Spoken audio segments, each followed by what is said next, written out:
મારું નામ છે કવિ કલાપી. મારું મૂળ નામ સુરસિંહજી તખ્તસિંહજી ગોહિલ હતું. મારા પિતાનું નામ તખ્તસિંહજી ગોહિલ અને મારા માતાનું નામ રમાબા ગોહિલ હતું.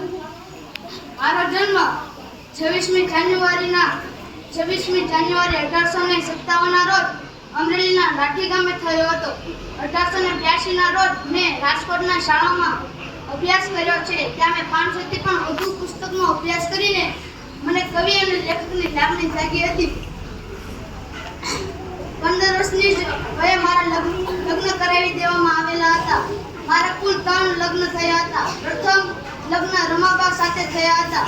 તેમાંથી 5 થી 6 વર્ષ મોટા હતા. મારો કાવ્ય સંગ્રહ લોકોના કાને કાને ગૂંજતો હતો, પણ હવે તે કા ગયો છે તે મને પણ નથી ખબર. તેનું મુખ્ય કાવ્ય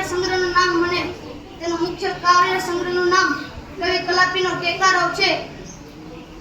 તે પહેલા બહુ પ્રસિદ્ધ હતો. મેં ઘણી નવલકથા પણ લખી છે, જેમ કે માયા અને મુદ્રિકા. મને ઘણા સન્માનથી સન્માનિત કરવામાં આવેલા છે.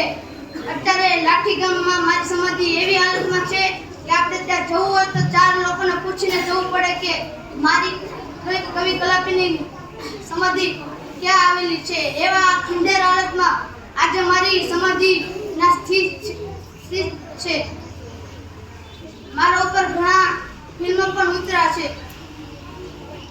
મારું અવસાન જ્યારે 56 નો દુષ્કાળ આવ્યો હતો, જ્યારે બહુ ભૂખમરો હતો, ત્યારે મારું અવસાન થયું હતું. 1851 ના રોજ મને 21 વર્ષે જ મારી લાઠીની ગાદી સંભાળવામાં આવી. તે મેં હસતામુખે અને સારી રીતે સંભાળી હતી. અસ્તુ. જય હિન્દ, જય ભારત.